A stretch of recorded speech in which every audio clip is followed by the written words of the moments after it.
Bisa kita mulai, Ustaz? Iya, silakan. Ya. Assalamualaikum warahmatullahi wabarakatuh. Para jamaah, perkenalkan nama saya Tovan Aditya, selaku host dan perwakilan panitia di kajian pagi hari ini. Baik, langsung saja mari kita buka kajian pada pagi hari ini. Bismillahirrahmanirrahim. Alhamdulillahirrabbilalamin. Wassalatu wassalamu ala asrafil anbiya'i wal mursalin wa ala alihi wa sahbihi ajma'in. Amma ba'du. Para jamaah peserta kajian Majelis At-Tahirah, alhamdulillah pada pagi ini kita akan bersama-sama mengikuti kajian yang akan disampaikan oleh Ustadz Najib Umar Bakar, Hafizullah Ta'ala. Sebelum dimulainya kajian, izinkan saya selaku perwakilan panitia membacakan beberapa hal tata tertib yang harus diperhatikan selama kajian. Para jamaah diminta untuk menonaktifkan audio video saat kajian berlangsung, jadi hanya audio dan video Ustadz saja yang menyala.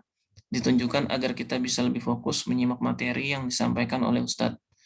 Para jamaah juga diminta untuk mempersiapkan alat tulis untuk mencatat materi sebagai bentuk ikhtiar kita dalam mencari ilmu. Kemudian untuk sesi tanya jawab nanti diharapkan pertanyaan sesuai dengan tema yang sedang berlangsung. Para jamaah bisa menggunakan fitur kolom chat untuk menulis pertanyaan, baik itu secara private atau umum yang nanti insya Allah akan dibacakan oleh saya. Alhamdulillah kita sudah tersambung dengan Ustadz Najib Umar Bakar. Semoga selalu dalam keadaan sehat ya Ustadz. Amin wa iyyakum. Pada kesempatan pagi ini, tema yang akan disampaikan adalah tafsir surat Al-Baqarah ayat 14. Kajian ini adalah lanjutan dari materi sebelumnya. Pembahasan tafsir surat Al-Baqarah dari ayat 1 sampai sekarang menceritakan tentang orang munafik, golongan mukmin, bagaimana tentang sifat ketakwaan dan keimanan mereka, serta bagaimana Al-Quran sebagai petunjuk bagi mereka. Ustadz, sepertinya para peserta sudah tidak sabar untuk menyimak dan mendengarkan materi yang akan disampaikan. Untuk mempersingkat waktu, kami persilakan. Tafadhol Ustadz. Iya. Assalamualaikum warahmatullahi wabarakatuh. Innal hamdalillah nahmaduhu wa nasta'inuhu wa nastaghfiruh wa na'udzu billahi min shururi anfusina wa min sayyiati a'malina. May yahdihillahu fala mudilla lahu wa may yudlil fala hadiya lahu. Asyhadu an la ilaha illallah wahdahu la syarika lahu wa asyhadu anna Muhammadan abduhu wa rasuluh sallallahu alaihi wa ala alihi wasallam. Amma ba'd. Ikhwan dan akhwat, Bapak Ibu sekalian yang berbahagia, kita bersyukur kepada Allah tabaraka wa taala. Di pagi hari ini kembali kita dapat melaksanakan salah satu perintah yang Allah wajibkan kepada kita untuk belajar tentang agama yang kita cintai, agama Islam yang kita imani, yang berusaha kita pahami dan kita pelajari, dan berusaha kita amalkan dan kita pertahankan sampai akhir hidup kita. Semoga kita berharap dan selalu kita berharap ya, setiap kajian-kajian yang kita lakukan ini Allah catat sebagai amal saleh, amal yang dapat memperberat timbangan kita nanti pada hari kiamat. Bapak Ibu, ikhwan akhwat yang berbahagia, pada pagi hari ini kita akan melanjutkan kajian tafsir, ya, kajian pembahasan tafsir Al-Quran, di mana kita akan membahas tafsir Al-Quran di surah Al-Baqarah. Di surah Al-Baqarah, ayat yang ke-14. Ya, di ayat ke-14. Dan ini merupakan kelanjutan dari ayat sebelumnya, di mana kita sudah membahas sebelumnya bagi yang mengikuti, ya dari sebelum-sebelumnya ya, kita membahas tentang perilaku orang-orang munafik yang Allah telah sebutkan di surah Al-Baqarah, terutama di awal-awal ini. Dan kita hari ini masuk kepada ayat berikutnya, yaitu ayat ke-14. Ya, orang munafik ini merupakan orang-orang yang dimurkai oleh Allah tabaraka wa taala. Ya. Di muka bumi ini kita tahu ada orang kafir, ada munafik, ada mukmin. Dan orang kafir jelas mereka dimurkai dan dilaknat oleh Allah, dan mereka mati dalam kondisi kafir, jelas mendapatkan siksa Allah kekal abadi selama-lamanya.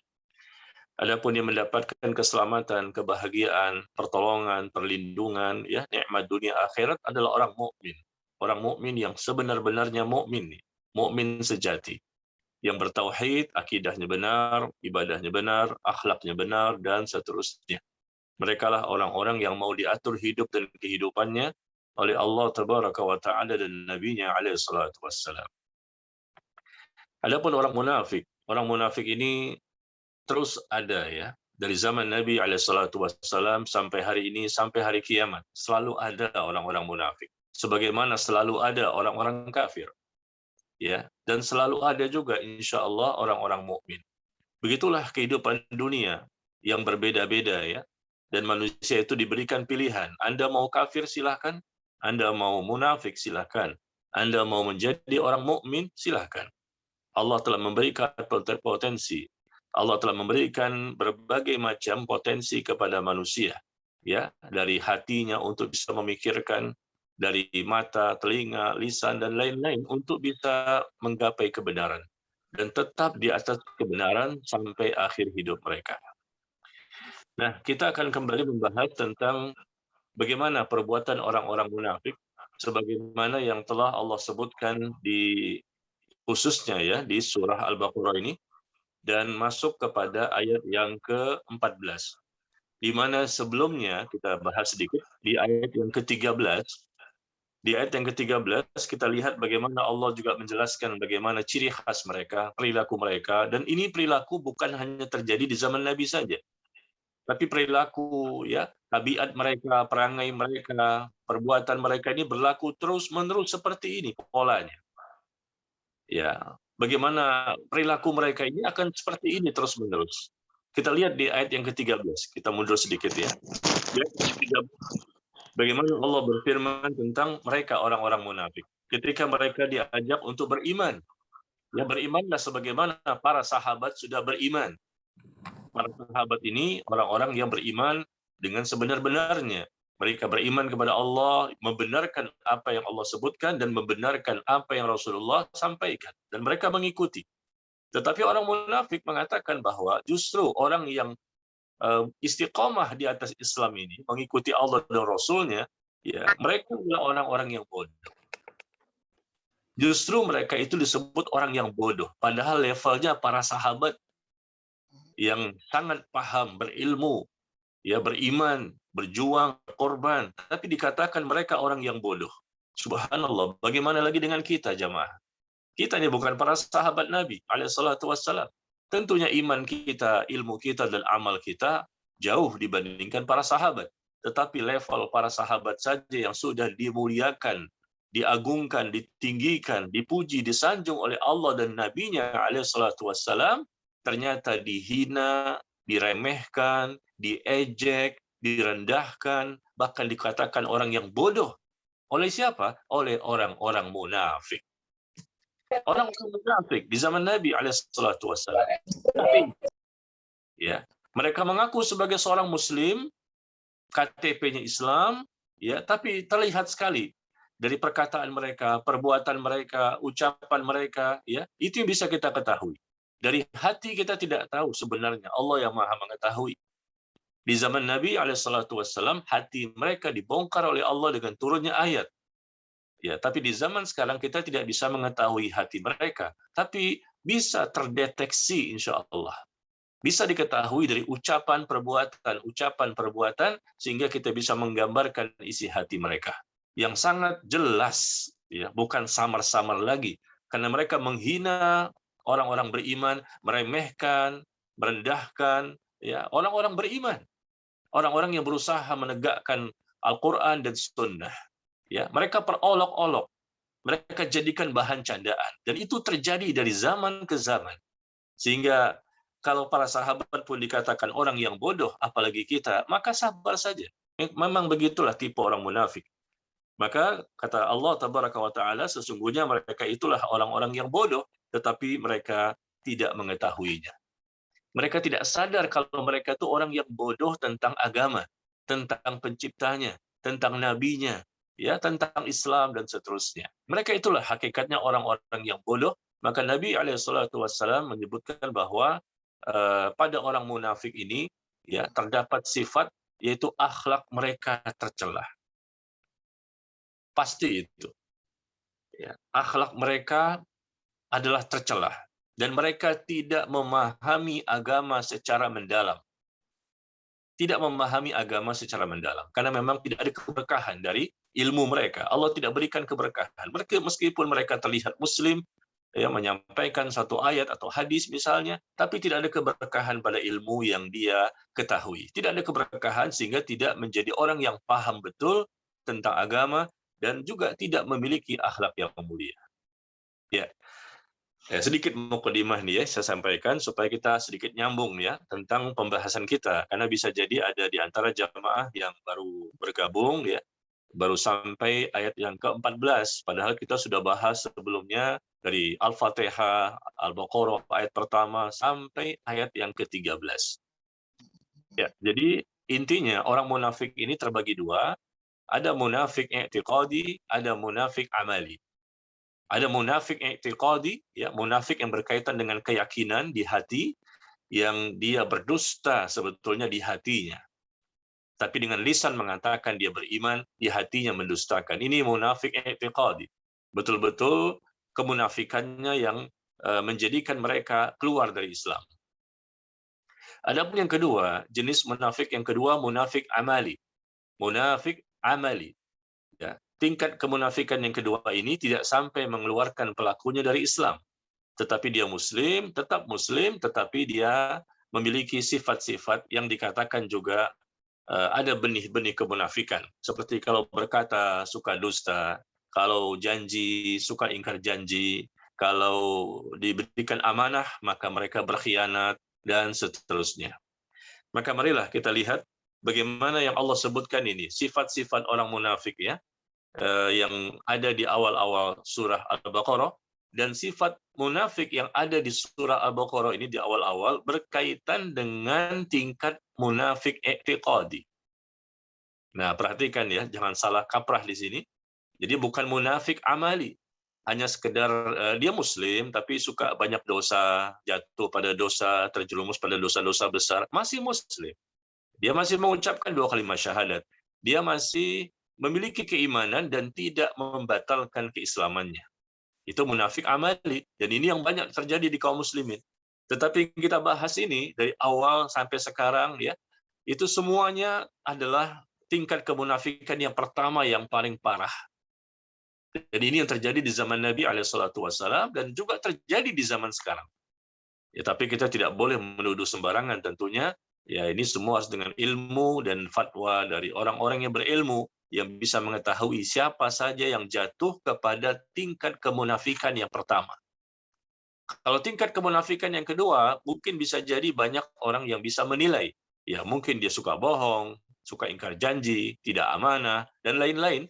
Ya, banyak sekali tanda-tanda kemunafikan. Tapi kalau untuk menilai yang pertama, tentunya ini butuh ilmu, ya, kehati-hatian, jangan sampai kita gampang untuk mengkafirkan kaum muslimin. Dia muslim yang sudah dianggap keluar dari Islam, berarti dia kafir karena masuk kategori munafik i'tiqadi. Munafik yang sejati, yang fatal sekali tingkat kemunafikannya. Sehingga dia disamakan dengan orang-orang kafir, dan inilah yang Allah sebutkan.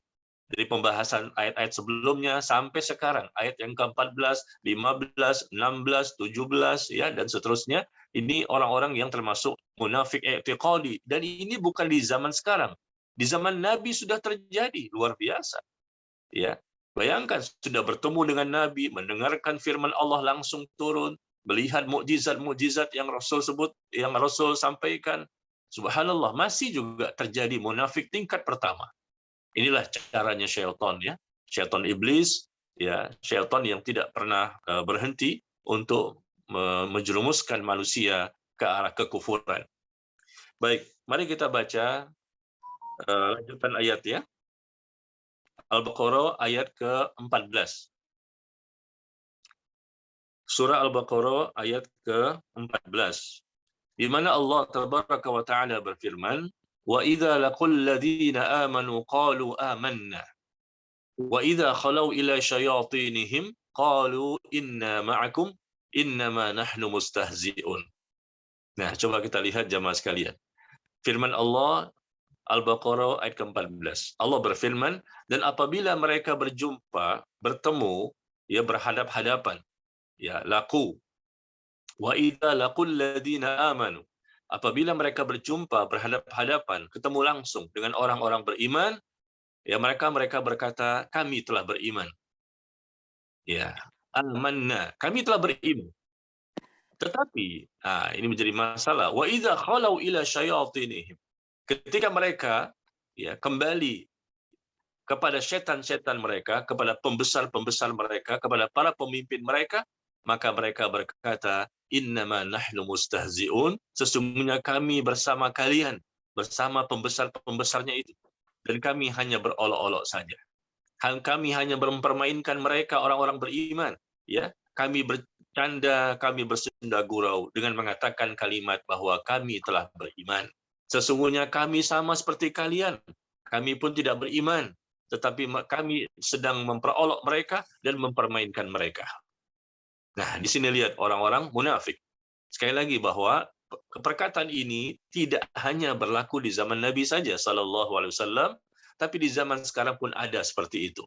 Mungkin bisa jadi orang kafir yang berpura-pura masuk ke dalam agama Islam, menyusup dari dalam dan berusaha mengobok-obok, mengacak-acak kaum muslimin atau syariatnya. Ada seperti itu. Ya, orang-orang yang tertangkap basah dari mereka sebetulnya orang kafir tapi pura-pura menjadi muslim. Atau mungkin kaum muslimin sendiri yang memang luar biasa, ya, hawa nafsu tingkat dosanya sehingga mereka pun menjadi orang munafik i'tiqadi. Nah, kita lihat bagaimana penjelasan dari para ulama, ya. Allah berfirman bahwa ketika mereka berjumpa dengan orang-orang beriman, maka mereka berkata, kami telah beriman.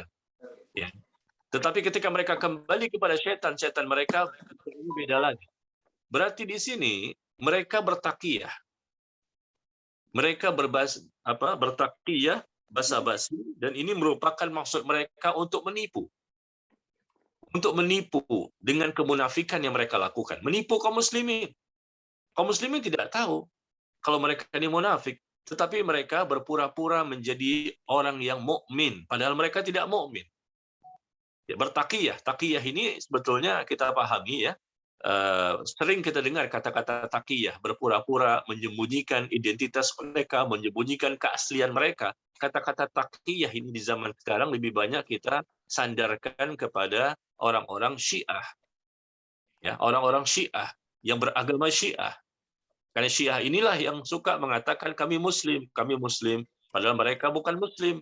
Tapi suka mengaku sebagai muslim dengan castingnya, ya. Padahal kitab sucinya berbeda, akidahnya berbeda, ibadahnya berbeda, rukun iman, rukun Islam juga berbeda. Tapi tetap mengaku sebagai muslim. Sama juga seperti kelompok Ahmadiyah dan kelompok-kelompok yang lain yang muslim, padahal mereka bukanlah seorang muslim. Nah, kita lihat di sini, kenapa mereka mengaku sebagai orang yang beriman. Kenapa tidak terang-terangan saja mengatakan kami ini kafir gitu, sebagaimana orang-orang kafir yang lain? Barangkali ada pertanyaan seperti itu kan. Kenapa mereka ini berpura-pura? Kalau memang mereka terang-terangan kan lebih jelas, ya. Mereka ya Yahudi, Nasrani, ya mereka orang-orang musyrikin, jelas. Jadi jelas ada pemisah yang gampang kita ketahui. Kenapa mereka menjadi muslim pura-pura? Menjadi muslim pura-pura menjadi orang mukmin. Ternyata kata para ulama, ya, karena mereka ingin mendapatkan apa yang didapatkan oleh orang-orang beriman berupa kebaikan dan harta rampasan. Harta ghanimah, harta rampasan. Ya, karena orang kafir mereka harus membayar jizyah. Membayar jizyah, ya, membayar karena mereka hidup di negeri Islam, ya, maka mereka harus membayar dan mereka akan diberikan rasa aman. Diberikan rasa aman, diberikan perlindungan. Tetap mereka kafir silahkan. Islam tidak memaksa seseorang sehingga mereka harus masuk Islam, tidak. Silakan, mau kafir silakan, mau Islam silakan. Tapi ketika Anda jadi kafir, berada di negeri Islam, maka Anda harus bayar jizyah. Ya, sebagai jasa di mana negeri Islam itu penguasanya dan kaum musliminnya akan menjaga mereka, melindungi mereka dan mereka tidak dizolimi. Itu salah satu kebaikan. Masih ada lagi kebaikan-kebaikan yang lain. Ya, kalau mereka jelas-jelas kafir berjizyah. Tapi kalau muslim tidak membayar jizyah, tidak membayar upah jasa untuk dilindungi oleh negara. Itu negeri Islam ya. Nah, mereka ini tahu bahwa mereka akan harus bayar. Nah, ini atau yang lain-lainnya. Sehingga mereka sudahlah kita menjadi muslim saja sehingga kita tidak mesti bayar jizyah, tidak mesti membayar jasa keamanan yang mesti diberikan kepada kita. Bahkan kalau kita jadi muslim, banyak kebaikan-kebaikan yang kita dapatkan. Kita akan dapat juga harta rampasan perang. Ketika kaum muslimin berperang, mendapatkan ghanimah, harta rampasan perang, dan itu juga akan didapatkan oleh kaum muslimin. Nah, itulah. Jadi yang mereka lihat harta dunia yang mereka ingin raih. Jadi semata-mata mereka masuk Islam itu bukan dari keyakinan dan keikhlasan, ya, tapi untuk menghindarkan keburukan yang akan mereka dapatkan kalau menjadi kafir. Barangkali mudaratnya akan lebih banyak, kata mereka. Dan kalau menjadi muslim, keuntungan duniawinya lebih banyak. Ya, itu kata mereka. Sehingga mereka berlomba-lomba masuk Islam dan mereka menyembunyikan kemunafikannya. Meskipun Allah tahu dan Rasul serta para sahabat pada waktu itu tidak tahu, tapi akhirnya menjadi tahu setelah Allah turunkan wahyu untuk membongkar kedok mereka. Nah, ini menjadi sebab kalau kita bertanya-tanya kenapa ya mereka itu nggak terang-terangan saja. Ya, rupanya sifatnya memang mencari dunia supaya lebih mendapatkan harta, ya, kekayaan, mendapatkan kehormatan dan lain-lain. Bukan dari keikhlasan dan keyakinan mereka menjadi orang-orang yang beriman. Nah, kemudian kita lihat ayat yang disebutkan bahwa wa idza khalau ila syayatinihim, ketika mereka kembali kepada setan-setan mereka. Nah, di sini Allah mengatakan setan-setan, maksudnya para pemimpin mereka yang mereka Allah sebut sebagai syaitan. Kita tahu para pembesar mereka, para pemimpin mereka ini manusia. Ya, mereka ini kembali kepada para pembesar mereka itu manusia, tapi Allah sebut mereka syaitan. Berarti dari sini kita tahu bahwa syaitan itu istilah untuk manusia dan juga istilah untuk jin yang ingkar, kufur, membangkang, durhaka kepada Allah, namanya syaitan. Ya, jadi syaitan jangan punya pemahaman bahwa orang-orang yang mengerikan, ya, gundurwo, hantu, roh bergentayangan dan lain-lain. Ya, padahal Allah katakan syaitan itu maknanya umum. Siapa saja yang ingkar, kufur, durhaka, membangkang kepada Allah, namanya syaitan. Dan bisa dari kalangan manusia dengan penampilan yang rapi, ya. Kita nggak menduga kalau dia ini syaitan yang sesungguhnya. Ya, dan bisa juga dari jin yang tidak kita lihat. Dan Allah sebutkan itu. Silahkan jamaah lihat di surah Al-An'am. Di surah Al-An'am, surah ke-6, di surah ke-6 ayat 112. Ayat 112. Allah menjelaskan wa kadzalika ja'alna likulli nabiyyin aduwwan syayatinal insi wal jin yuhi ba'duhum ila ba'din zukhrufal qawli ghurura. Ya, Allah menjelaskan bahwa demikianlah wa kadzalika, dan demikianlah kami telah jadikan musuh bagi para nabi. Ya, para nabi ini punya musuh-musuh yang merintangi dan menghalangi dakwah mereka. Siapa itu? Yaitu setan-setan dari kalangan manusia dan setan-setan dari kalangan jin. Ya, setan Allah sebutkan dari kalangan manusia dan setan dari kalangan jin. Yang mana sebagian mereka membisikkan kepada sebagian yang lain perkataan-perkataan yang indah dalam rangka untuk menipu.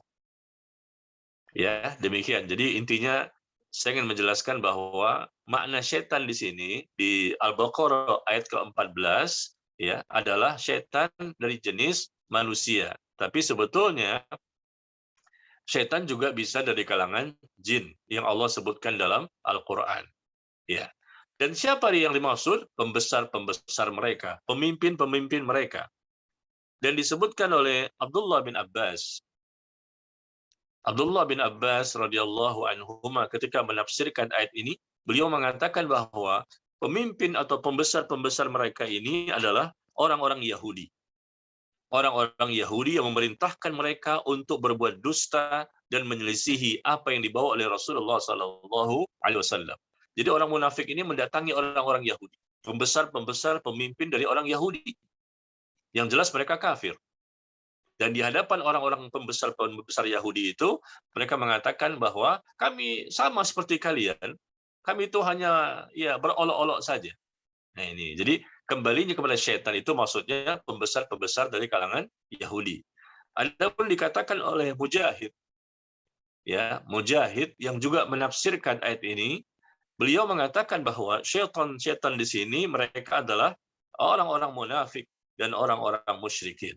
Kawan-kawan mereka dari kalangan munafik, pembesar-pembesar dari kalangan munafik, atau pembesar-pembesar dari kalangan kaum musyrikin.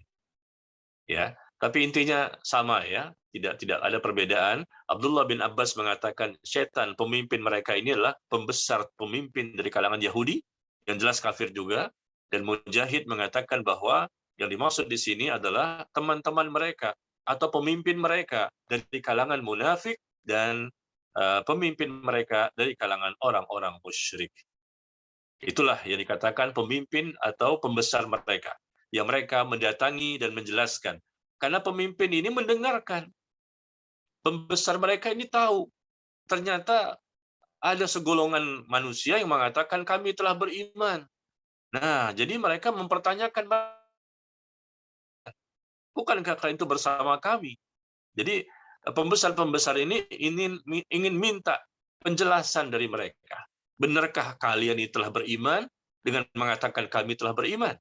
Lalu mereka menjelaskan ya kepada pemimpin-pemimpin itu bahwa tidak, kami sebetulnya tidak beriman.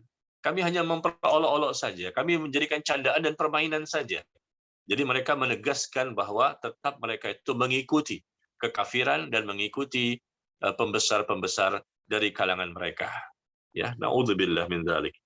Jadi demikianlah suatu perkara yang insya Allah mudah dipahami, dan ini merupakan perkara-perkara yang tidak diperbolehkan ya. Dan supaya kita lihat bagaimana mereka kerjaannya suka memperolok-olok. Nah ini kalimatnya, suka memperolok-olok orang-orang beriman. Dan itu terjadi sampai hari ini. Suka menjadikan agama sebagai bahan candaan. Ada itu. Apalagi saat ini kan lagi tren ya, lagi viral. Ya, mungkin jamaah juga mengikuti perkembangan. Lagi viral adanya oknum-oknum tertentu, ya orang-orang tertentu, ya saya tidak sebutkan namanya. Ya kita tahu insya Allah kalau kita buka info di beberapa waktu ini, bagaimana ada orang-orang yang suka memperolok-olok agama Islam. Mereka mencela kaum muslimin, mencela orang-orang beriman, ya agama dijadikan bahan candaan. Mereka buat suatu di akun Instagramnya, di YouTube-nya, mereka buat vlog-vlog tertentu, video-video pendek, lalu mereka mempertanyakan tentang Islam ini, dan mereka menjadikan bahan untuk menjelekkan dan menjadi bahan untuk sebagai bahan untuk meremehkan dan menghina Islam dan para pemeluknya. Subhanallah, na'udzubillah min dzalik. Allah tidak diam, ini orang yang paling bodoh di muka bumi. Karena mereka tidak paham siapa penciptanya. Jadi masalah memperolok-olok ini sudah ada sebetulnya. Sudah terjadi dari zaman ke zaman, dari tahun ke tahun. Ada saja orang seperti itu. Ya, yang mereka ini orang munafik, tapi tidak mau terang-terangan menunjukkan kemunafikan. Ya, merasa sok pintar, sok tahu, ya, merasa bahwa mereka lah yang lebih paham tentang Islam, padahal mereka tidak punya dalil. Ataupun kalau berdalil, tapi dalilnya hanya disandarkan dengan perasaan mereka, hawa nafsu mereka, logika mereka, kepentingan dunia mereka untuk mendapatkan dunia semata. Na'udzubillah. Maka apa yang terjadi? Yang terjadi adalah Allah pun akan membalas. Pasti itu. Karena mereka tidak bertaubat. Tidak bertaubat ya. Kita lihat ayat berikutnya, Al-Baqarah ayat ke-15. Di surah Al-Baqarah ayat yang ke-15, ya, Allah jelaskan, Allah yastahzi'u bihim wa yamudduhum fi tughyanihim ya'mahun. Allah akan membalas apa yang mereka lakukan. Allah akan memperolok-olokkan mereka. Lihat kalimatnya, Allah akan membalas perbuatan mereka karena mereka menghina Islam ini, menghina orang-orang beriman, ya, dan mereka juga bermaksud untuk mendustakan Allah. Allah akan balas perbuatan mereka dan Allah akan biarkan mereka terombang-ambing dalam kesesatan.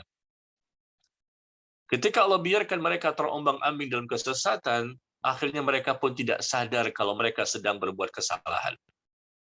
Mereka tidak tahu kalau mereka sedang berada di atas kesesatan yang semakin jauh dan mereka tidak mendapatkan rahmat dari Allah Tabaraka wa Ta'ala. Ya, coba kita lihat balasan di dunia mereka dapatkan dan balasan di akhirat juga mereka dapatkan. Ini orang-orang munafik tulen, ya, asli, yang mereka itu berpura-pura taqiyah. Ya, untuk mendapatkan dunia saja mereka mengaku sebagai muslim. Dan sebetulnya mereka bukan muslim. Kondisi seperti ini kita lihat di zaman sekarang, ada si fulan yang tidak saya sebutkan namanya, yang kita tidak tahu hatinya, tapi dari ucapan dan perbuatannya luar biasa. Ini melebihi orang kafir bahkan. Ya, melebihi orang-orang kafir yang orang kafir saja tidak berkata seperti itu. Tapi si fulan dan si fulan ini dan si fulan ini ya berkata, ya, mengomentari tentang Islam sebagai agama yang katanya dia juga muslim, tapi ucapan itu bisa membatalkan keislamannya. Ya, subhanallah, kalau mereka tidak bertaubat, maka mereka akan mendapatkan azab di dunia dan nanti di akhirat. Mereka sudah beriman sebelumnya. Sudah mengatakan kami beriman, lalu mereka menjadi kafir. Nah, ini salah mereka sendiri. Kenapa mereka melakukan perbuatan seperti itu? Nah, kita lihat bagaimana Allah berfirman, silakan buka di surah Al-An'am. Di surah Al-An'am, surah ke-6, ayat 110. Di surah ke-6, ayat 110. Ya, ini balasan yang Allah berikan atas kemunafikan i'tiqadi yang mereka kerjakan. Ya. Allah mengatakan bahwa, dan begitu pula kami memalingkan hati dan penglihatan mereka. Allah palingkan hati dan penglihatan mereka. Seperti pertama kali mereka tidak beriman kepadanya, yaitu Al-Quran. Dan kami biarkan mereka bingung dalam kesesatan. Ya, ini makna dari kalimat yang kita sebutkan tadi di ayat ke-15. Ya. Allah membalas olokan-olokan mereka dan membiarkan mereka terombang-ambing dalam kesesatan. Apa balasan Allah itu? Lihat, mereka sudah beriman, kembali lagi menjadi kafir. Setelah beriman sebelumnya, menjadi muslim sebelumnya. Kata Allah di surah Al-An'am tadi, dan begitu pula kami memalingkan hati. Jadi rupanya ini balasan Allah. Allah semakin palingkan karena mereka berpaling duluan. Allah semakin memalingkan hati dan penglihatan mereka. Sehingga mereka tidak bisa lagi mendapatkan kebenaran. Seperti pertama kali dulu ketika mereka kafir. Awalnya mereka kafir, lalu mereka menjadi muslim. Nah, ini kan ceritanya dulu tidak ada yang muslim ya, kecuali Nabi SAW, maka berbondong-bondonglah orang-orang yang kafir menjadi muslim.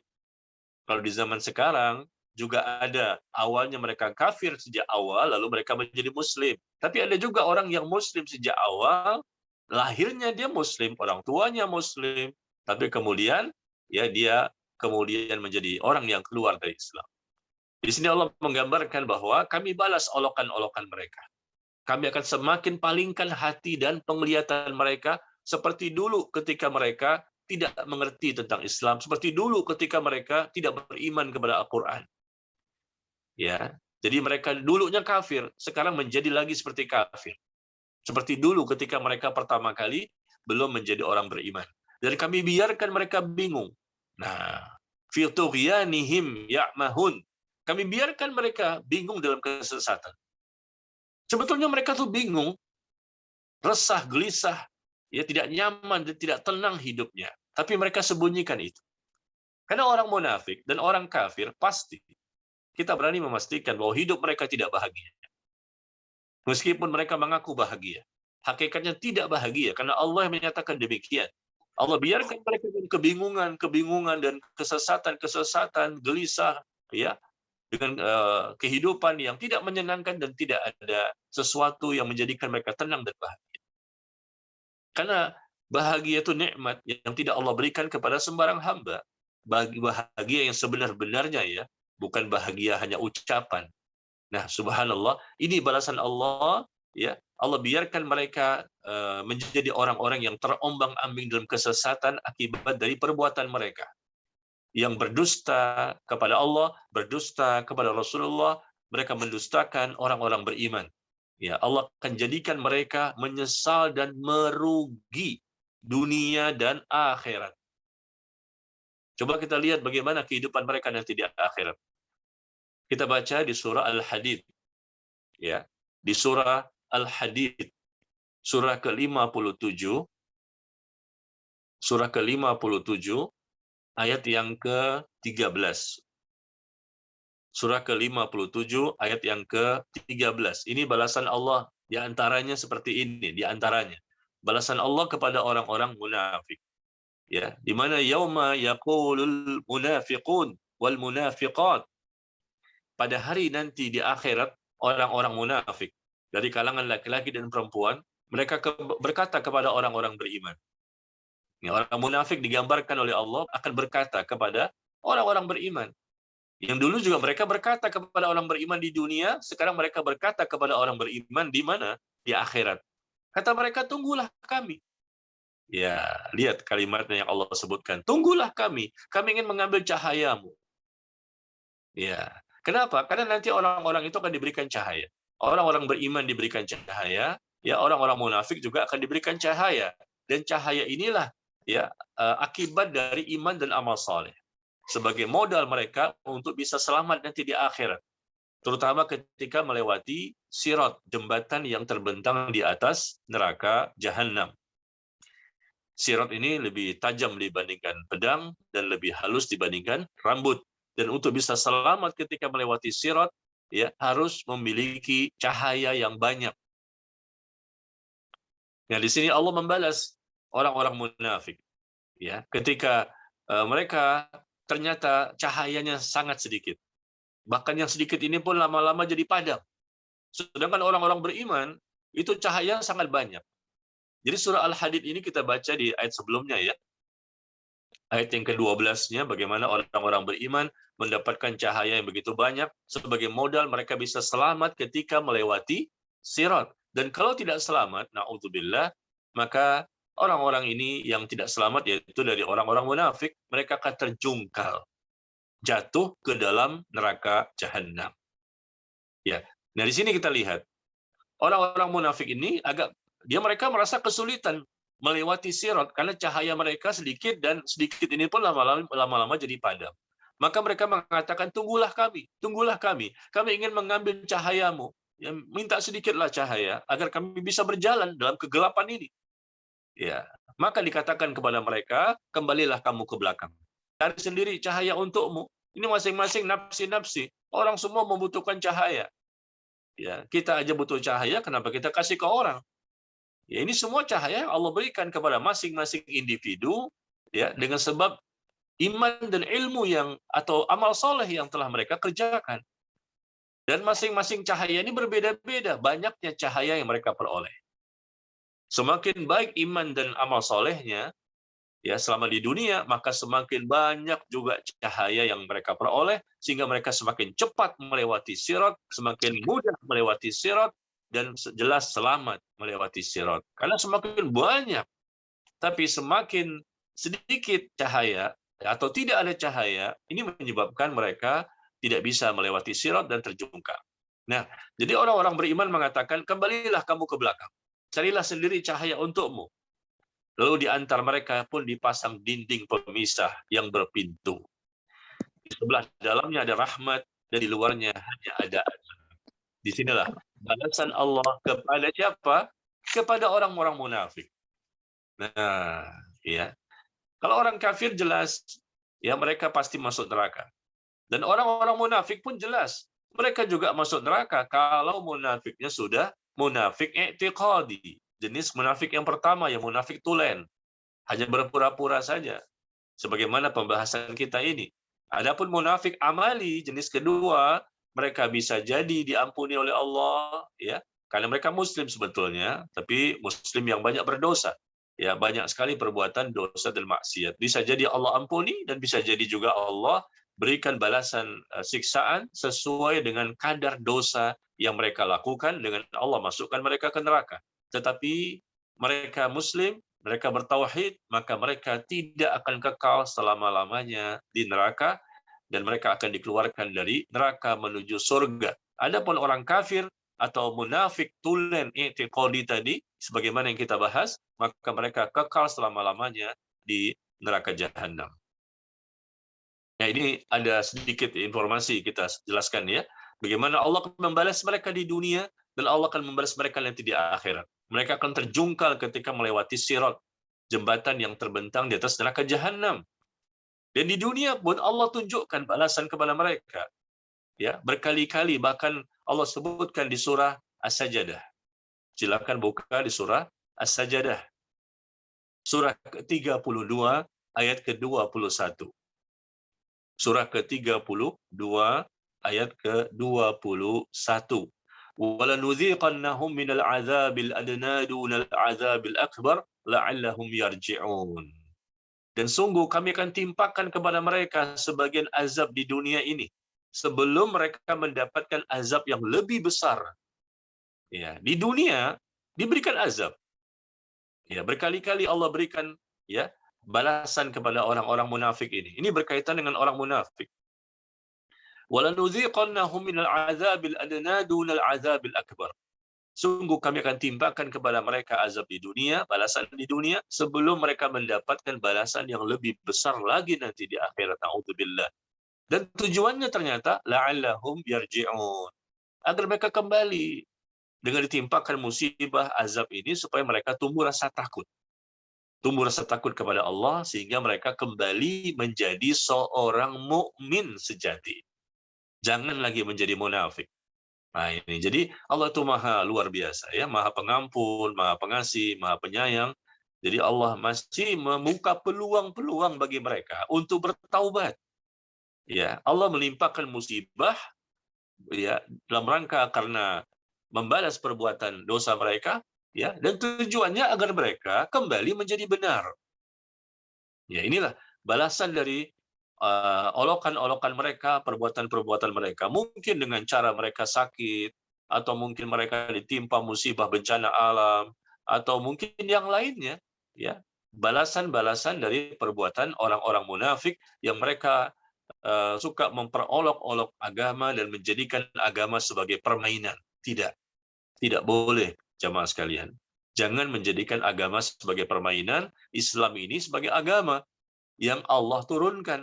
Kalau kita jadikan agama sebagai permainan, senda gurau, bahan olokan, bahan candaan, kita tertawa-tawa, terbahak-bahak, ya, sebagaimana yang kita lihat di YouTube atau di Instagram, adanya oknum-oknum tertentu yang saat ini lagi tren, lagi viral, menjadikan agama sebagai bahan candaan, dan mereka tertawa-tawa. Lihat saja balasan dari Allah akan terbukti demi Allah. Ini bukan satu hal yang baru. Ya, cerita-cerita tentang orang-orang yang suka menjadikan agama sebagai bahan candaan dan bahan olokan, mengolok orang-orang beriman, memperolok ayat Al-Quran, mengolok hadis-hadis Nabi, memperolok orang-orang yang mengikuti dan mendakwahkan sunnah. Lihat saja. Ya, apalagi kalau seandainya mereka mendoakan. Jadi doa-doa dari orang yang dizolimi, hati-hati. Orang yang telah dizolimi, maka doa mereka makbul. Hati-hati. Ya, akan merugi dan menyesal nanti. Na'udzubillah min dzalik. Jadi perbuatan mereka yang mereka lakukan itu adalah perbuatan yang sangat merugi untuk diri mereka sendiri, ya. Tetapi demikianlah mereka ini kadang-kadang tidak sadar, ya. Dan balasan Allah itu tidak selalu dengan keburukan, langsung dengan keburukan. Tidak. Terkadang juga balasan Allah itu Allah tunjukkan dengan Allah berikan begitu banyak nikmat kepada mereka. Tapi setelah itu baru keburukan. Nah, tolong perhatikan ya. Balasan. Lihat kata Allah tadi apa? Allahu yastahzi'u bihim. Allah akan membalas perbuatan orang munafik ini. Lihat. Balasan ini baik kepada orang munafik maupun kepada orang kafir. Balasan yang Allah berikan di dunia, ya, bisa jadi langsung berupa musibah, berupa keburukan, dan bisa jadi tidak langsung berupa keburukan, tapi Allah justru semakin menambahkan nikmat. Itu sebetulnya balasan Allah, caranya Allah seperti itu. Nah, kita harus membahas ini karena kita ingin melihat bagaimana sih cara Allah membalas. Sebagaimana Al-Baqarah ayat 15. Allah membalas mereka tidak langsung berupa keburukan, tapi Allah tambahkan lagi nikmat, tambahkan lagi nikmat, tambahkan lagi nikmat, yang mereka akhirnya semakin dahsyat tingkat dosanya. Nah, ditambahkan nikmat ini, akhirnya mereka semakin tidak sadar, semakin tidak sadar, semakin tidak paham, semakin tidak tahu, semakin hanyut dengan dunianya, semakin dahsyat tingkat kekufurannya, tingkat kemunafikannya. Nah, setelah mereka pada waktu itu berada di puncak-puncaknya, merasa tidak butuh kepada Allah dan tingkat kekufurannya luar biasa, baru Allah berikan balasan keburukan. Jadi dengan dua cara ya. Terkadang langsung, misalnya ada langsung Allah turunkan petir menyambar mereka. Sudah mati. Langsung petir menyambar mereka. Atau Allah turunkan langsung malaikat untuk memberikan balasan langsung seketika. Tapi terkadang diulur,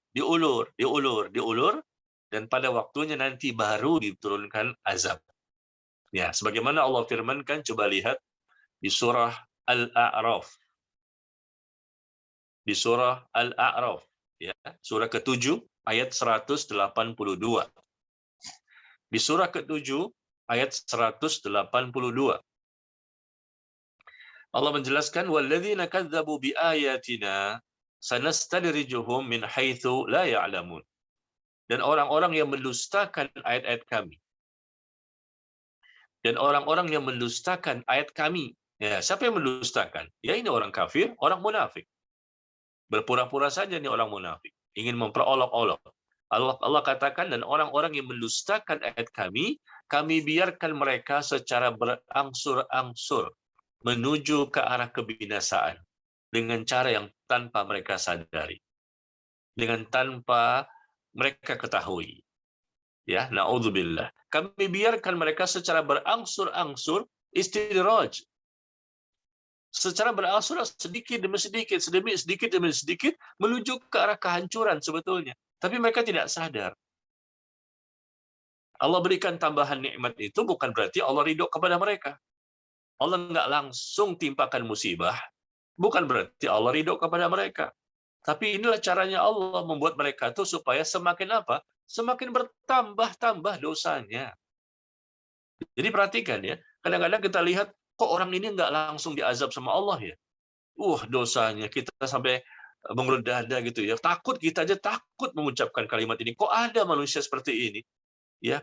Tapi begitu memang kita jangan mendikte Allah ya. Ya Allah datangkan sekarang, jangan.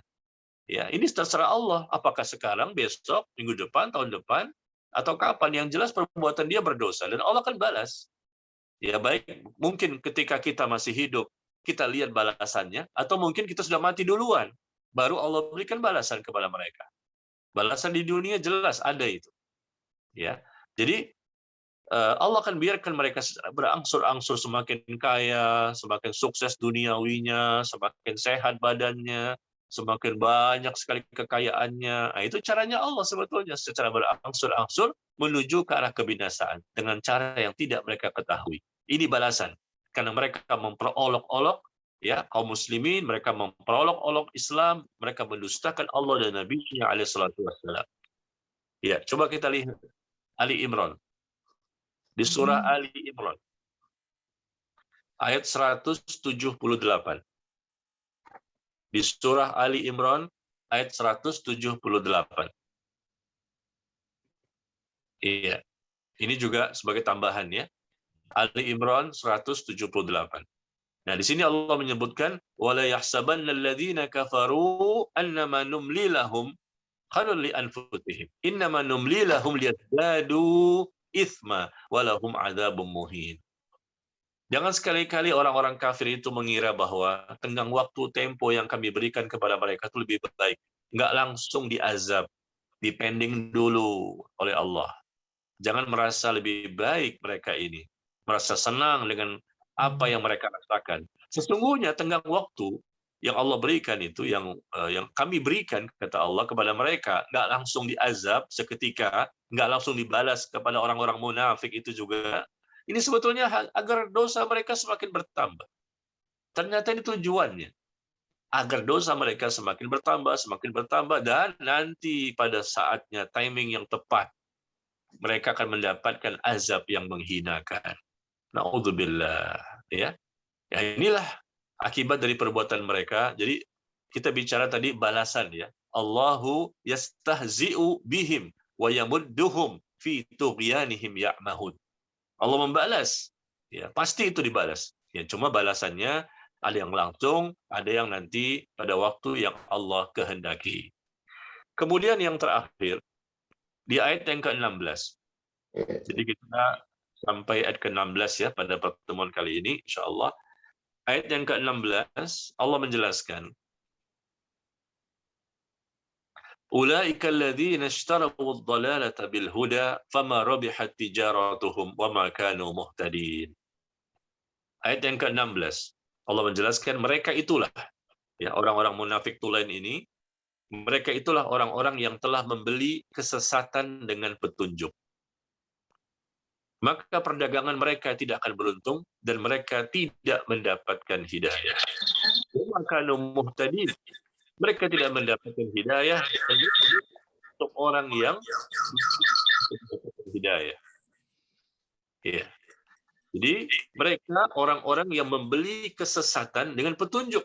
Bayangkan, kesesatan dibeli dengan mereka menjual iman yang telah mereka miliki. Mereka membeli kekafiran menjadi kafir kembali dengan menjual hidayah. Bayangkan susah payah untuk mendapatkan hidayah, tapi mereka jual dengan harga yang murah. Mereka menjual hidayah dengan harga yang murah untuk membeli kekafiran, untuk membeli kesesatan. Ini bahasanya Allah ya, seperti itu. Maka tentunya jual beli mereka ini tidak akan beruntung selama-lamanya dan mereka pasti akan merugi. Bagaimana bisa mereka sudah mendapatkan hidayah sebetulnya awalnya mereka sudah menjadi muslim, menjadi mukmin, tapi rupanya mereka berpura-pura saja. Nah, maka Allah akan balas perbuatan mereka ini, mereka menjadi orang yang kafir, Allah kunci akhirnya hati mereka sehingga mereka tetap dalam kekafiran sampai matinya. Nah, coba lihat yang terakhir, ayat yang Allah sebutkan untuk menjelaskan Al-Baqarah ayat 16 tadi. Al-Baqarah ayat ke-16 Allah jelaskan di surah Al-Munafiqun. Di surah Al-Munafiqun ayat yang ketiga. Ini bercerita tentang orang-orang munafik. Bahkan ada surat yang namanya surah Al-Munafiqun. Surah yang berkaitan tentang orang-orang munafik. Secara khusus namanya ya surat Al-Munafiqun. Ayat yang ketiga. Ya, Allah jelaskan dzalika bi annahum. Ya, yang demikian itu karena sesungguhnya mereka telah beriman, kemudian menjadi kafir. Jadi awalnya mereka sudah beriman, lalu menjadi kafir. Awalnya mereka sebagaimana orang-orang beriman yang lain, lalu mereka menjadi kafir, menjadi munafik maksudnya, munafik i'tiqadi, yang disamakan seperti orang kafir. Nah, tolong dipahami ya, bahwa sebetulnya ini berkaitan dengan orang munafik ya. Dari ayat pertama, ayat kedua, dan ketiga, ayat keempat, ini semua berkaitan dengan cerita orang munafik. Yang awalnya kata Allah mereka ini orang beriman, kemudian menjadi kafir akibat munafik i'tiqadinya.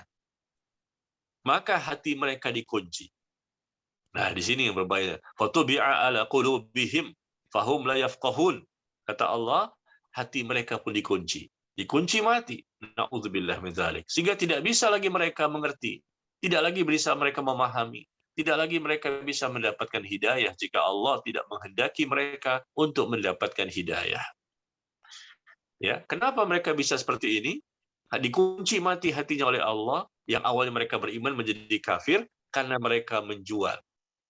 Mereka telah menjual hidayahnya untuk membeli kesesatan, menjual keimanannya untuk membeli kekufuran. Ini perbuatan yang sangat dimurkai oleh Allah Tabaraka wa Ta'ala. Ya, demikian jemaah sekalian yang berbahagia. Jadi kita mencoba membahas ayat ke-14, 15, dan 16 sekaligus ya, 3 ayat yang berkaitan dengan orang-orang munafik, di mana sebetulnya lanjutan saja ya dari sebelumnya kan 13, 12, 11 dan seterusnya. Allah menjelaskan secara umum dan detailnya pada ayat-ayat yang lain. Ya, inilah kita membahas tafsir Al-Quran seperti itu. Ya, kita melihat 1-2 ayat yang sebetulnya terkadang disebutkan secara umum, lalu kita lihat detailnya, rinciannya itu ada di ayat-ayat yang lain, pada surat-surat yang lain. Ya, atau mungkin bisa jadi penjelasannya ada di hadis. Ya, nah, kita berusaha untuk memahaminya karena memang ini kewajiban, bukan sunnah ya, wajib bagi setiap muslim untuk memahami Al-Quran yang telah Allah turunkan kepadanya. Tugas kita bukan hanya membacanya saja, membaca lafaz Arabnya, mungkin khatam berkali-kali. Tapi tugas kita juga memahami, bagaimana memahami ayat Al-Quran, dan kita wajib untuk memahaminya ya dengan waktu-waktu yang ada ini, maka kita sisihkan waktu kita. Sampai selesai 30 juz, kita bisa memahaminya dengan benar ya, sebagaimana yang telah dijelaskan oleh Nabi SAW dan para sahabat serta generasi berikutnya. Demikian jamaah sekalian, ya barangkali ada yang mau bertanya, saya persilahkan.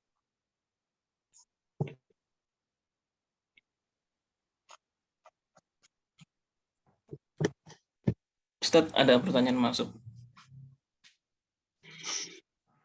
Bagaimana hukumnya jika ada pasangan menikah tapi awalnya belum muslim, Ustadz?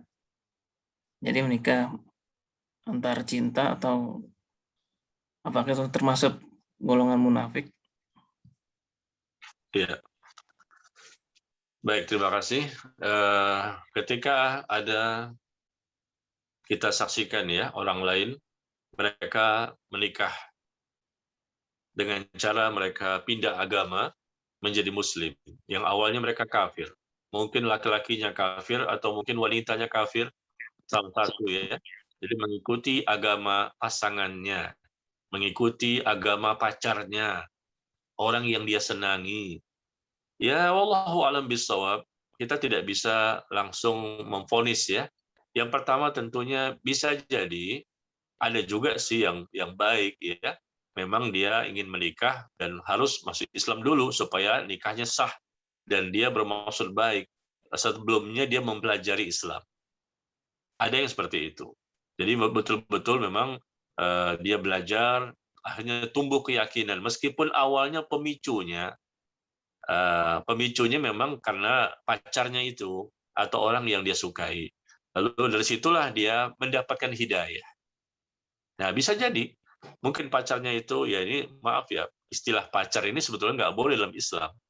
Ya, pacar-pacaran ya sebelum menikah tidak ada dalam Islam, itu pasti banyak dosanya. Tapi ini cerita yang kita lihat di masyarakat ya. Jadi pacarnya itu berusaha mewarnai supaya pacarnya satu lagi ini bisa mengenal Islam. Ya, sebelum menikah dia betul-betul tertarik dengan Islam. Setelah dia belajar, ya awalnya yang memotivasi, yang minta memang pacarnya, tapi akhirnya ya kita lihat dia akhirnya terbuka pintu hatinya, dia dapat hidayah, dia belajar, akhirnya timbul keyakinan dan keikhlasan. Nah, kalau seperti ini nggak masalah. Allah pun tahu kan isi hati mereka. Ya, jadi mereka masih Islam, mungkin calon suami atau mungkin calon istri masih Islam dengan keyakinan dan keikhlasan setelah mereka mempelajarinya, berdiskusi, bertanya sana sini, mencoba membandingkan. Ya memang awalnya termotivasi, pemicunya adalah calon pasangan hidupnya ini. Lalu setelah itu mereka belajar. Nah, kalau seperti ini nggak masalah. Ya, seperti ini juga kita saksikan di masyarakat. Tetapi yang jenis kedua ini yang berbahaya. Ya, jadi dia ingin masuk Islam karena disuruh oleh pacarnya supaya nikahnya menjadi sah. Karena kalau kafir nggak sah, bagaimana mungkin? Dia seorang muslimah, wanita muslim, menikah sama laki-laki kafir. Maka tidak sah pernikahan mereka dan jatuhnya apa? Zina. Wanita muslim menikah dengan laki-laki kafir, nggak bisa. Jatuhnya zina. Maka mungkin bisa jadi si wanita ini karena cinta ya segala macam sehingga dia menginginkan laki-laki kafir ini masuk Islam.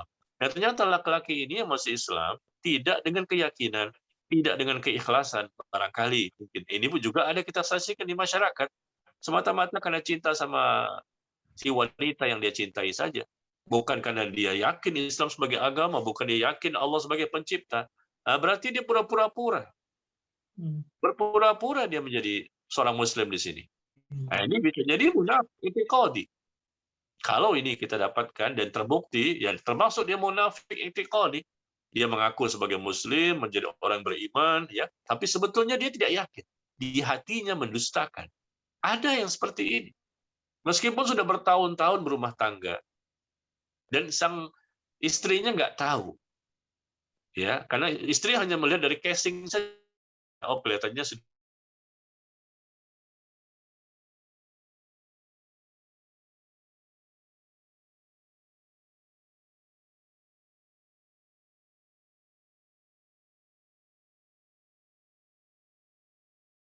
saya nggak percaya dengan Islam. Di hatinya mungkin begitu.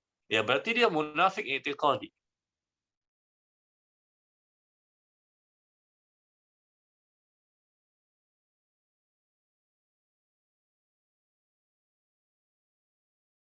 Nah, andai kata memang terjadi seperti itu, nah ini berarti kita bisa mengatakan munafik i'tiqadi. Tapi hendaknya kita juga jangan terburu-buru ya, tergesa-gesa untuk memvonis seseorang seperti itu, karena munafik i'tiqadi ini nggak gampang. Ya, kalau munafik amali lebih gampang kita bisa melihat dia bohong, banyak bohongnya, banyak ingkar janjinya, banyak berkhianatnya, gampang. Karena secara zohirnya kelihatan hukum-hukum syariat, ya. Tapi kalau yang munafik i'tiqadi ini kan berkaitan dengan hati, dan hati kita nggak tahu hati seseorang. Kita tahu dia munafik i'tiqadi barangkali setelah kita lihat ucapannya. Nah, baru ketahuan. Atau perbuatannya, baru ketahuan. Termasuk di zaman Nabi Shallallahu Alaihi Wasallam. Nabi dan para sahabat awalnya tidak tahu.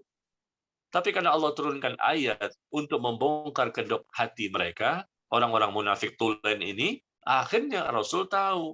Akhirnya para sahabat pun tahu. Ya, jadi kesimpulannya, kalau tadi jenis pertama, ya memang pemicu awalnya yang memotivasi adalah pacar wanitanya, sehingga dia belajar, akhirnya timbullah keyakinan. Masuk Islam dengan ikhlas, percaya dengan Islam ini, dengan Allah dan Nabi SAW, tidak mengapa. Tapi kalau dia sekedar masuk Islam saja, tanpa adanya keyakinan, tanpa adanya keikhlasan, hanya betul-betul karena cinta saja, mungkin manusia bisa dibohongi, tapi Allah tidak. Maka dia otomatis termasuk munafik i'tiqadi, dan pengakuan dia mengucapkan dua kalimat syahadat tidak diakui oleh Allah. Meskipun diakui oleh manusia, tapi Allah tidak mengakui. Karena dari awal dia mengucapkan tidak dengan keyakinan dan tidak dengan keikhlasan, dan setelah itu pun terbukti bahwa memang dia tidak ada keinginan untuk mempelajari Islam, ya, untuk mengamalkan Islam. Itu ada di masyarakat. Si wanitanya ini curhat, ya, curhat kepada para ustadz atau yang lain-lain, ini gimana ini, ya, sudah lama, dan dia merasa sedih dan dia menangis karena ternyata suaminya ini sudah masuk Islam tapi kok nggak berubah, ya, sholat juga enggak, ya, ini juga enggak, ya, kok nggak ada perubahan lagi, cuman mengucapkan dua kalimat syahadat, banyak sekali yang diwajibkan ditinggalkan. Nah, si wanita ini tertipu, dia yang salah. Kenapa dari awal sangat mudah untuk menerima laki-laki seperti itu? Nggak boleh sembarangan, nggak gampang memang. Ini masalah hati. Yang muslim jelas-jelas muslim saja dari awal, itu saja nggak boleh sembarangan. Banyak juga muslim munafik, amali. Ya, apalagi ini jelas-jelas dari kafir masuk Islam. Harus betul-betul waspada. Takutnya dia hanya pura-pura saja. Ya, bukan dengan keyakinan. Ya, demikian ya. Wallahu taala a'lam bissawab. Ya, bagi para jemaah yang ingin bertanya, dipersilakan.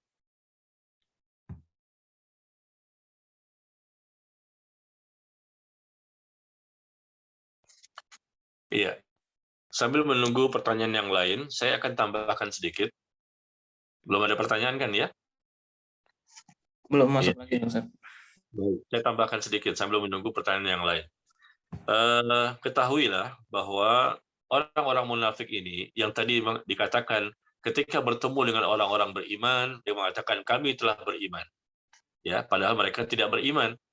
Buktinya ketika mereka kembali kepada pembesar-pembesar mereka, Maka mereka mengatakan kami hanya menjadikan mereka bahan olok-olokan saja. Berarti di sini ada sifat orang munafik yang dinamakan bermuka dua. Nah, tambahkan itu, bermuka dua. Sebetulnya tanda-tanda orang munafiknya ada 50. 50 tanda orang munafik. Yang kita bahas ini sangat sedikit. Berbicara dusta, ingkar janji, tidak amanah, ya, suka berkhianat. Nah, tambahkan lagi suka bermuka dua.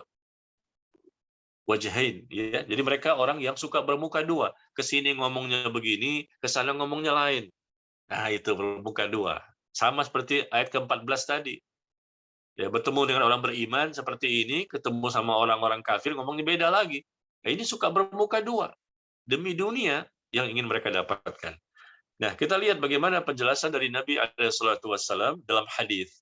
Hadis yang dikeluarkan oleh Imam Al-Bukhari dan Imam Muslim, hadis yang sahih di mana Nabi SAW bersabda, "Syirarukum dzul wajhain." Syirarukum dzul wajhain. Seburuk-buruk orang di antara kalian adalah orang yang bermuka dua. Ya, orang yang paling buruk ini. Seburuk-buruk orang di antara kalian adalah orang yang bermuka dua. Ya, di sini berkata demikian, di sana berkata yang lain lagi. Orang bermuka dua. Ya, tergantung situasi dan kondisi, mereka bisa sesuaikan. Bisa berubah-ubah, kayak bunglon gitu ya, istilahnya bunglon. Warnanya bisa berubah, itu bunglon hewan. Ini manusia, bermuka dua. Jadi, ya karena apa? Karena tergantung kemaslahatan yang mereka inginkan. Demi kemaslahatan, demi manfaat dunia, demi keselamatan, demi ya mungkin ingin jabatan, pangkat, kedudukan, ya mereka berbeda-beda. Sikapnya itu tidak sama, plin-plan. Kadang begini, ya tergantung kondisi. Dengan siapa mereka berhadapan. Katanya begini, tapi di kondisi yang lain mengatakan begini. Ya subhanallah. Ya apalagi ini berkaitan dengan agama. Orang-orang yang bermuka dua ini adalah sifat orang-orang munafik. Seburuk-buruk orang di antara kalian adalah orang yang bermuka dua. Di hadis yang lain disebutkan bahwa watajiduna, ya, dan kalian akan dapatkan seburuk-buruk manusia. Syarrun nas, ya.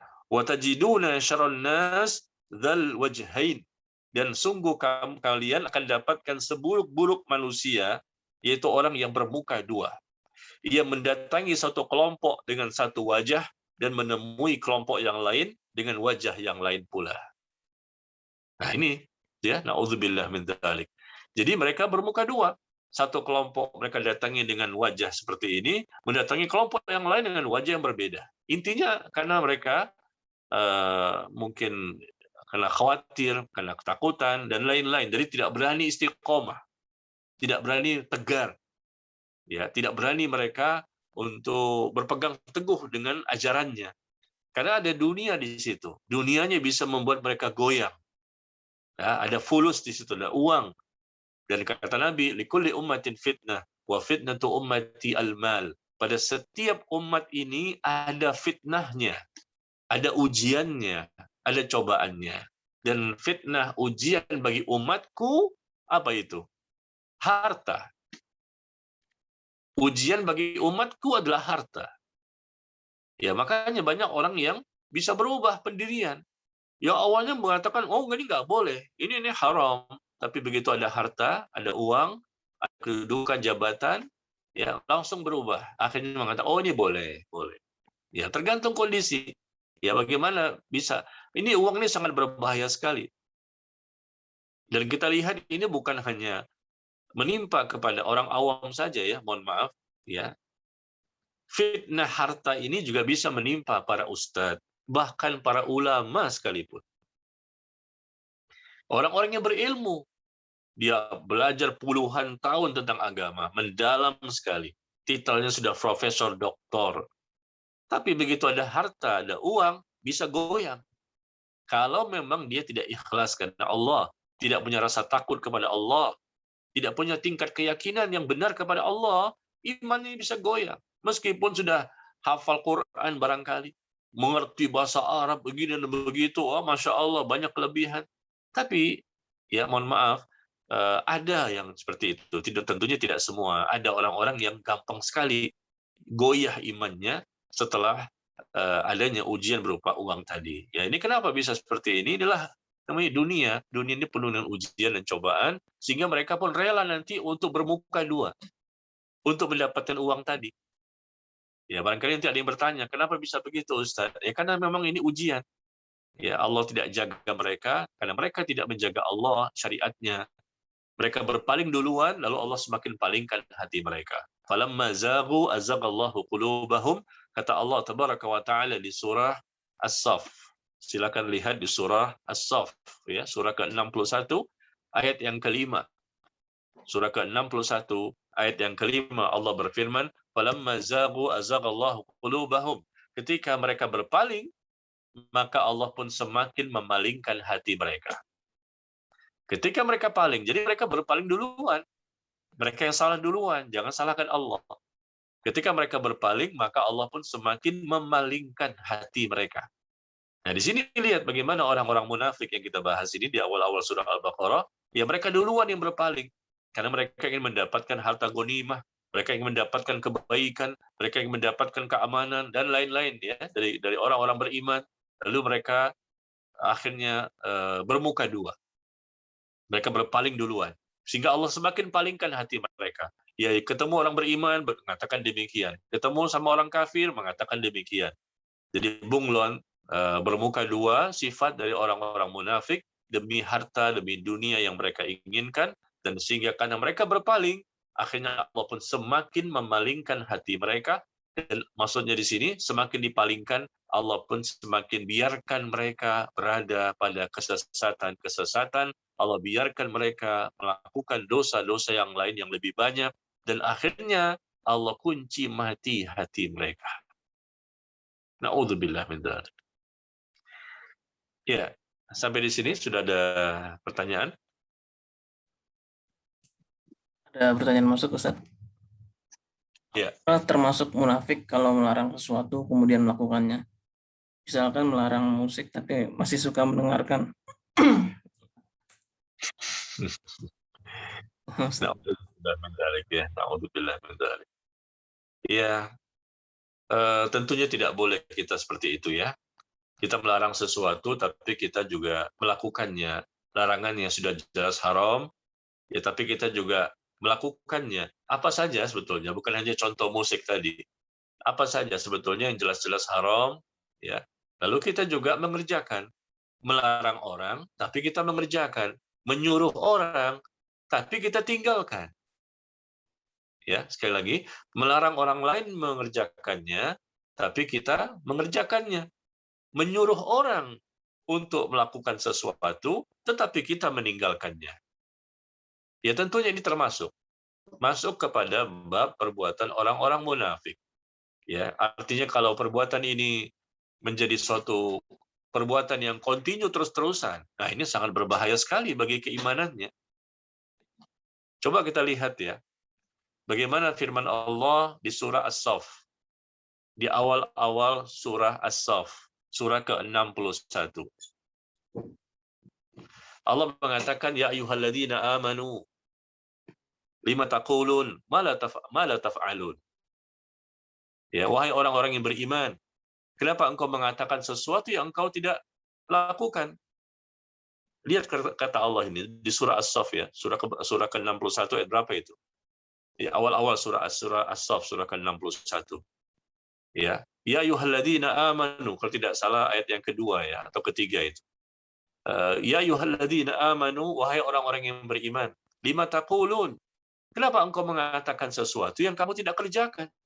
Kabur maqtan 'indallahi an taqulu ma la taf'alun. Auzubillah. Allah murka dengan perbuatan yang kamu lakukan itu. Karena kamu mengatakan sesuatu lalu kamu tidak mengerjakannya. Ya. Jadi sudah ada ayatnya kan di surah As-Saff, ada lagi di surah Al-Baqarah ya, dan seterusnya. Allah itu tidak menyenangi perbuatan-perbuatan seperti ini. Ini termasuk dari perbuatan orang-orang munafik. Tapi sekali lagi, tingkat kemunafikan ada dua tadi ya. Jadi jangan sembarangan kita sembrono memvonis orang, wah ini munafik i'tiqadi. Ya, hati-hati, munafik i'tiqadi itu berkaitan dengan hati yang mendustakan Al-Quran, ya, mendustakan Islam, mendustakan Allah, mendustakan Rasulullah, tidak yakin dia, nggak ikhlas dia menerima Islam ini. Itu munafik i'tiqadi, nanti dibuktikan dengan lisan dan perbuatan, tapi awal dari hati dulu. Tapi kalau tadi misalnya dia orang yang termasuk munafik amali jenis kedua, ya bisa jadi di antara kaum muslimin mereka itu kadang-kadang ya mengajak lah ya, menyuruh seseorang, kamu jangan begini, kamu jangan begini, ternyata dia mengerjakan juga. Nah, berarti dia termasuk munafik jenis kedua. Karena di hatinya tidak mendustakan, dia yakin dengan Islam, dia yakin dengan Al-Quran, dia yakin dengan Allah, dia ikhlas, dia betul-betul sungguh-sungguh, ternyata jatuh pada dosa. Dia kemarin nyuruh, sekarang dia mengerjakan. Alhamdulillah.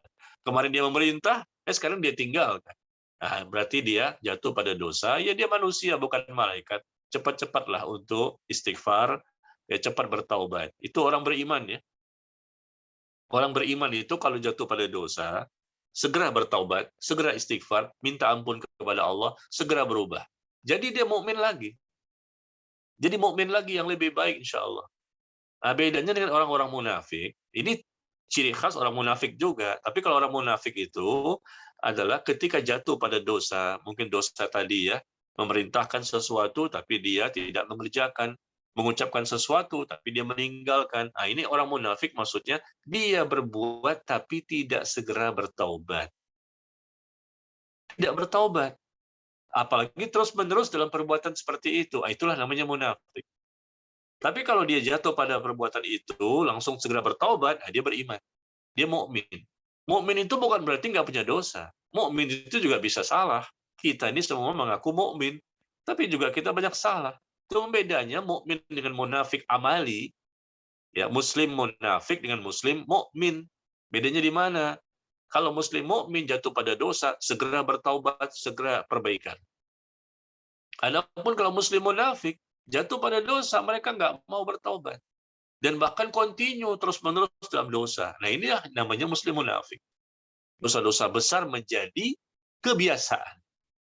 Dosa-dosa besar menjadi kebiasaan mereka, rutinitas mereka. Tidak mau berubah, tidak mau bertaubat, tidak mau berhijrah, tidak mau menjadi lebih baik. Nah, ini muslim munafik ya. Jadi jangan salah kaprah ya. Jadi kalau seandainya dikatakan tadi pernahlah mungkin ya namanya kita mukmin tapi mukminnya ada kelemahan sana sini, kita sedang proses lah berhijrah, proses bertaubat, ya pernah kita ngasih tahu nggak boleh nih, seharusnya begini, kita jatuh juga.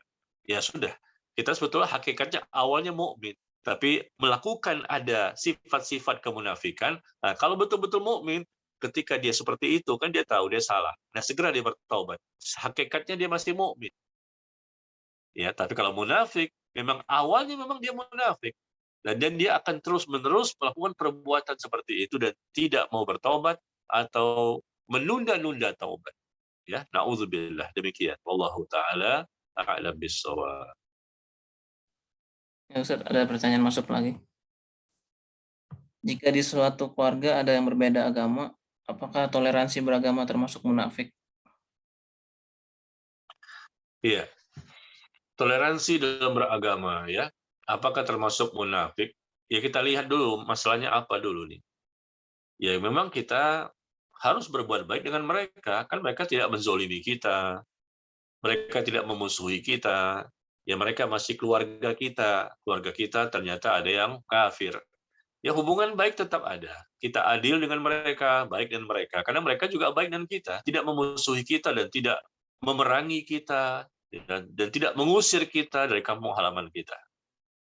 Jadi kita lihat, sepanjang mereka orang kafir yang baik, ya kita pun juga wajib untuk baik dengan mereka, kita bertoleransi dalam masalah-masalah yang diperbolehkan.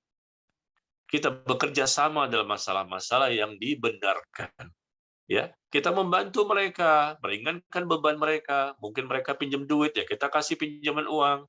Ya, kita bantu mereka, kita tersenyum, bermuka manis, ceria. Mereka keluarga kita, teman kita, tetangga kita, atau masyarakat kita.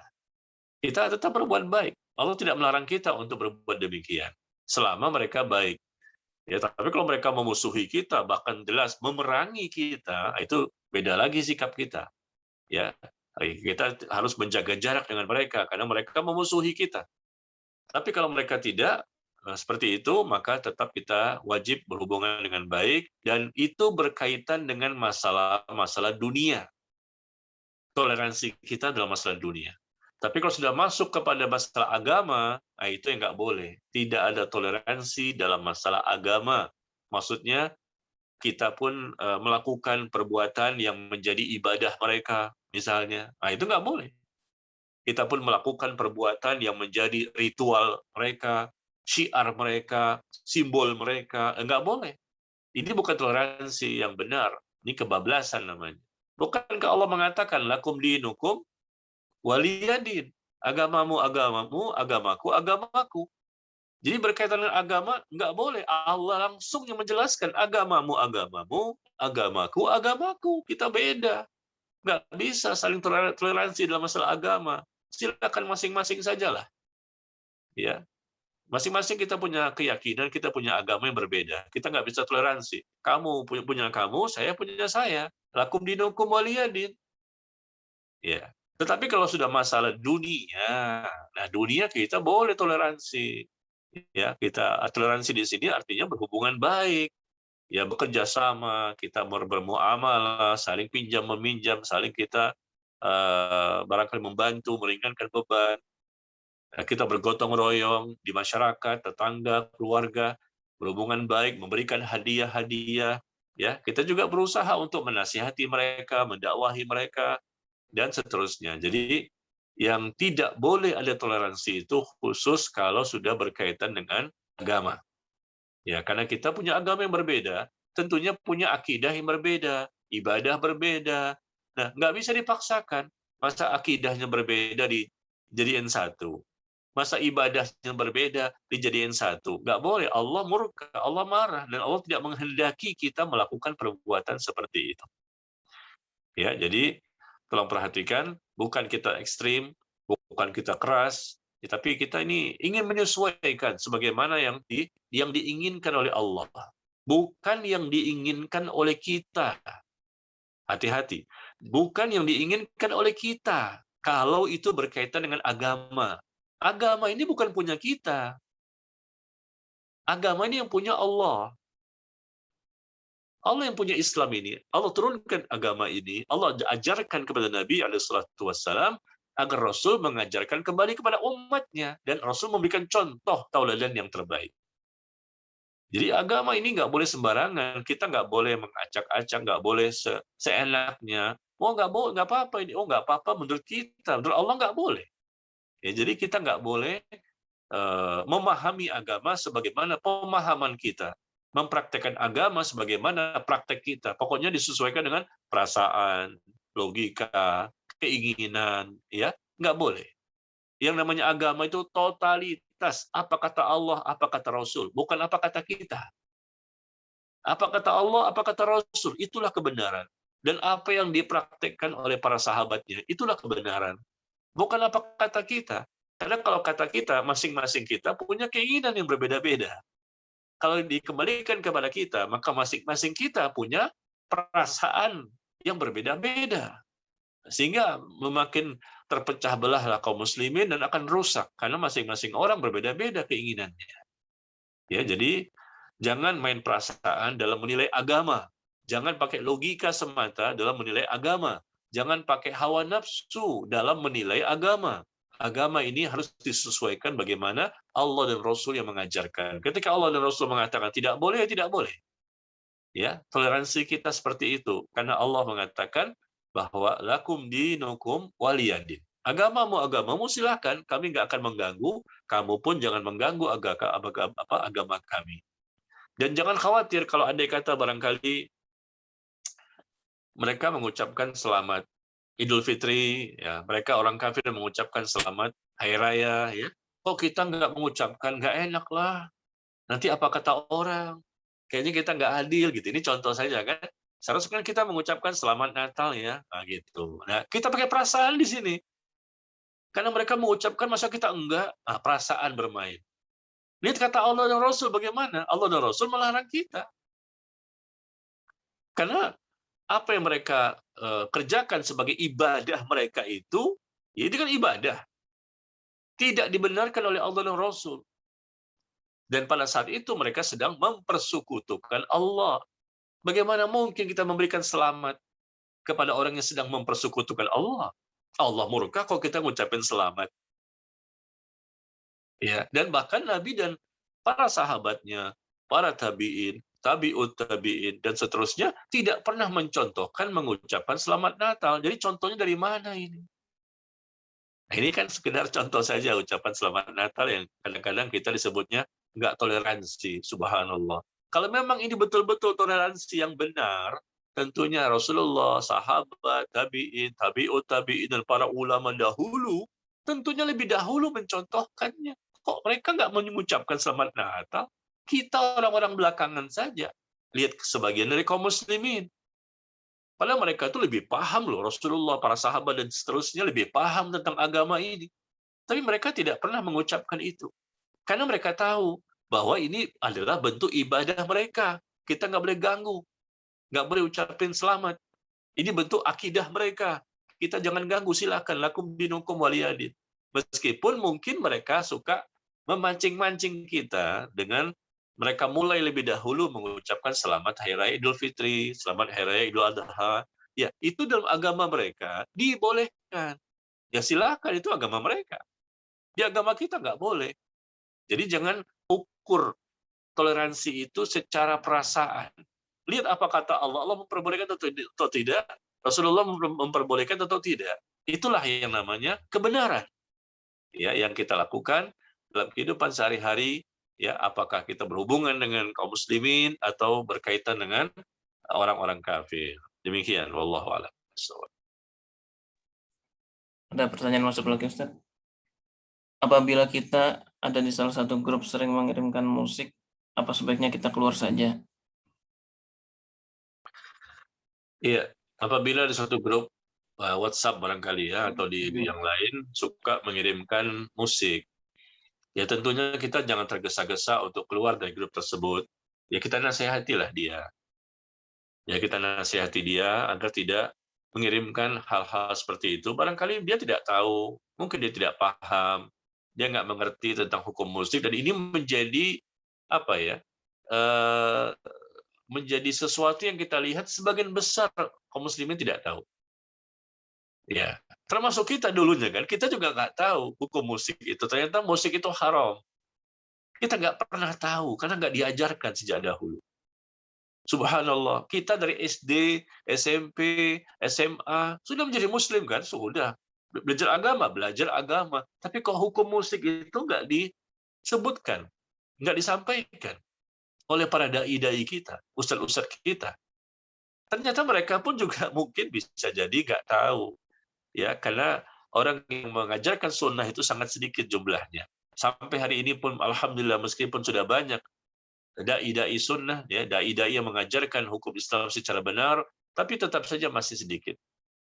Ya, barangkali orang-orang yang tinggal di Jakarta banyak dai-nya, itu pun masih sedikit dibandingkan jumlah manusia yang hidup di Jakarta. Ya, padahal dai itu banyak sekali di Jakarta, tapi tetap saja masih sedikit dibandingkan orang-orang yang tidak mengerti tentang bagaimana hukum musik tadi. Apalagi di daerah-daerah yang lain, di Sumatera, di Kalimantan, Sulawesi, sampai ke Irian Jaya sana, meskipun ya dengan sosial media ini bisa menjangkau kemana-mana, tapi kita lihat memang sebagian besar belum tahu. Inilah musibah yang terjadi, termasuk saya. Saya pun dulu pun tidak tahu. Ketika masih SD nggak tahu, ketika SMP nggak tahu. Padahal pada waktu itu kita sudah belajar Islam sejak SD. Kita sudah diajarkan, ada ustadz privat bahkan di rumah. Ada ustadz yang mengajarkan baca Quran seperti apa yang benar, bagaimana ibadah yang benar. Tapi mereka pun tidak mengajarkan kalau musik itu haram. Ya, jadi karena ketidaktahuan kita baru tahunya setelah besar, setelah dewasa, ya. Ya, anak-anak di zaman sekarang nih, di zaman anak-anak kita lah. Ya, baru mereka tahu, dari SD saja mereka sudah tahu. Wah, Masya Allah, karena kitanya sudah tahu. Ya, generasi kita dahulu, kita belum tahu ketika masih SD. Kenapa? Orang tua kita nggak tahu. Kakek kita tidak tahu. Tapi sekarang generasi kita sebagai orang tua, anak kita masih SD sudah tahu. Ya, subhanallah. Jadi intinya jangan kita tergesa-gesa ya ketika ada yang mengirimkan musik atau apapun lah namanya di grup yang mungkin mereka tidak tahu, mungkin mereka nggak paham, kita berbaik sangka dulu, lalu kita kirimkan artikelnya, ya berikan videonya, ya supaya mereka mengerti. Oh nggak boleh ya, saya nggak tahu, mohon maaf ya saya baru tahu ini, subhanallah. Makanya sekarang ini kita lihat ya, makin banyak ini para pemusik-pemusik yang bertaubat. Kalau dulu jarang banget kita lihat. Ya, karena mereka nggak tahu, kita pun nggak tahu. Tapi saat ini, alhamdulillah, dengan adanya sosial media ini dampaknya memang luar biasa. Semakin mencerahkan umat. Sosial media ini sampai ke desa-desa, sampai ke pelosok-pelosok yang tidak bisa dijangkau oleh para dai. Dai kita sana nggak ada sama sekali. Atau mungkin cuma satu, tapi luas ke daerahnya itu. Tapi dengan adanya sosial media, di Google, di Instagram, di YouTube, subhanallah mereka bisa mendengar. Dan mereka bisa tahu, oh nggak boleh ternyata ya. Nah, mereka cari kebenaran, coba diskusi, coba tanya, mereka akan temukan kebenaran. Ya, insya Allah. Tapi kalau mereka ya sudah membentengi diri, pokoknya nggak boleh. Ini aliran ini, ini golongan ini kelompok ini. Mereka nggak mau tahu, nggak mau bertanya dulu. Ya, coba cari kebenaran, cari dalilnya seperti apa benar nih ada hadisnya, apa benar perkataan ulama. Ternyata ulama sepakat ijma musik itu haram. Tapi kan kita nggak tahu. Yang masih jadi masalah adalah ketika tidak tahu, tapi dengan cepatnya untuk menolak. Nah, itu yang nggak boleh. Ya, insya Allah kalau hatinya kita bersih, lapang dada, maka kita akan mudah untuk menerima. Ya, sekarang semakin hari semakin banyak para pemusik-pemusik yang mereka main band ya segala macam alat musik yang mereka dengar atau mereka langsung sebagai pemainnya. Alhamdulillah semakin banyak yang berhijrah, bertaubat ya dan mereka akhirnya bisa mengamalkan Islam lebih baik ya. Demikian saya rasa sampai di sini pertemuan kita 1,5 jam. Semoga bermanfaat apa yang telah kita bahas ya. Insya Allah kita bisa mengamalkan apapun yang diwajibkan dan mudah-mudahan kita bisa menjauhi semua apapun yang dilarang dan diharamkan oleh Allah tabaraka wa taala dan nabinya alaihi salatu wassalam, dan semoga kita tidak menjadi orang-orang munafik ya, naudzubillah. Semoga kita tidak menjadi orang-orang munafik, baik itu munafik i'tiqadi ataupun munafik amali. Demikian semoga bermanfaat, wallahu taala a'lam bissawab. Wassallallahu ala nabiyyina Muhammad walhamdulillahi rabbil alamin. Subhanakallahumma wa bihamdika asyhadu an la ilaha illa anta astaghfiruka wa atubu ilaik. Wassalamualaikum warahmatullahi wabarakatuh. Waalaikumsalam warahmatullahi wabarakatuh. Jazakumullah khairan Ustaz atas penyampaian materinya. Semoga ilmu yang disampaikan bermanfaat bagi kita semua. Ya Allah, mudahkanlah kami agar terus dapat beribadah kepadamu hingga maut menjemput. Jazakallah khairan panitia. Demikian sudah kajian online bersama Ustadz Najmi Bakar. Saya Tovan Aditya, selaku perwakilan panitia kajian memohon maaf bila ada pertanyaan yang belum sempat ditanyakan, dan jika ada kata-kata yang kurang berkenan bagi para jamaah, mohon dimaafkan. Akhirul kalam, wassalamualaikum warahmatullahi wabarakatuh. Waalaikumsalam warahmatullahi wabarakatuh.